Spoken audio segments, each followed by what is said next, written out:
नमस्कार, मेरे चैनल में आपका स्वागत है।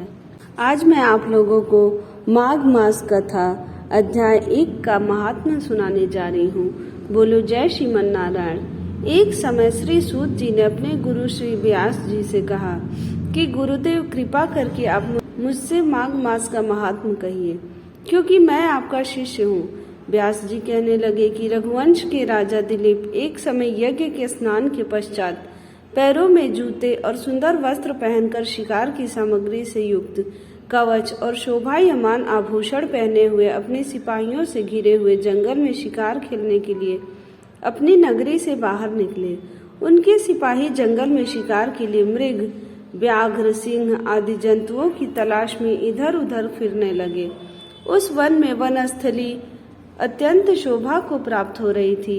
कहीं कहीं मृगों के झुंड फिरते थे, कहीं गीदड़ अपना भयंकर शब्द कर रहे थे, कहीं गैंडों का समूह हाथियों के समान फिर रहा था, कहीं वृक्षों के कोटरों में बैठे हुए उल्लू अपना भयानक शब्द कह रहे थे, कहीं सिंहों के पदचिन्हों के साथ घायल मृगों के रक्त से भूमि लाल हो रही थी, कहीं दूध से भरी थनों वाली सुंदर भैंसें फिर रही थी, कहीं पर सुगंधित पुष्प हरी भरी लताएं वन की शोभा को बढ़ा रही थी, कहीं बड़े बड़े पेड़ खड़े थे तो कहीं पर उन पेड़ों पर बड़े बड़े अजगर और उनकी केचुलियां भी पड़ी हुई थी।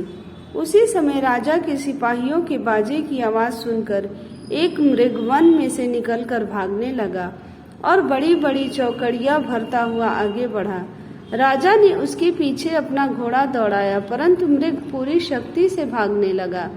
मृग कांटेदार वृक्षों के एक जंगल में घुसा और राजा ने भी उसके पीछे वन में प्रवेश किया, परंतु दूर जाकर मृग राजा की दृष्टि से ओझल होकर निकल गया। राजा निर्जन वन में अपने सैनिकों सहित प्यास के मारे अति दुखी हो गया। दोपहर के समय अधिक मार्ग चलने से सैनिक थक गए और घोड़े रुक गए। कुछ देर बाद राजा ने एक बड़ा भारी सुंदर सरोवर देखा, जिसके किनारों पर घने वृक्ष थे। इसका जल सज्जनों के हृदय के समान स्वच्छ और पवित्र था। सरोवर का जल लहरों से बड़ा सुंदर लगता था। जल में अनेक प्रकार के जल जंतु, मछलियां आदि स्वच्छंदता से इधर उधर फिर रही थी। दुष्टों के समान निर्दयी चित्त वाले मगरमच्छ भी थे। किसी किसी जगह लोभी के समान शिमाल भी पड़ी हुई थी। जैसे विपत्ति में पड़े हुए लोगों को दुखों को हरने वाले दानी पुरुष के समान यह सरोवर अपने जल से सबको सुखी करता था, जैसे मेघ चातक के दुख को हरता है। इस सरोवर को देखकर राजा की थकावट दूर हो गई। रात्रि को राजा ने वहीं विश्राम किया और सैनिक पहरा देने लगे और चारों तरफ फैल गए।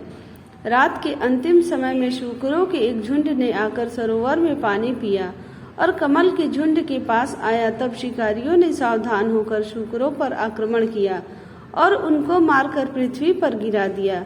उस समय सब शिकारी कोलाहल करते हुए बड़ी प्रसन्नता के साथ राजा के पास गए और राजा प्रभात हुआ तो देखकर उनके साथी अपनी नगरी की तरफ चल पड़ा, जिसका शरीर तपस्या और नियमों के कारण बिल्कुल सूख गया था, जो मृग छाला और वल्कल पहने हुए था और नख, रोम तथा केश धारण किए हुए था।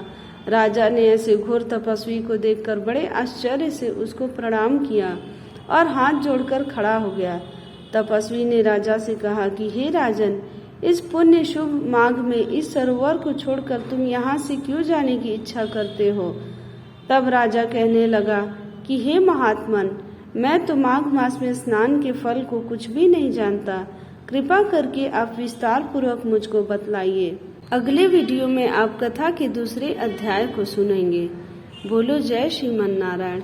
अगर आपको मेरी यह कथा अच्छी लगी हो तो मेरे चैनल को लाइक करें, सब्सक्राइब करें, शेयर करें और कमेंट में जय श्रीमन नारायण जरूर लिखें।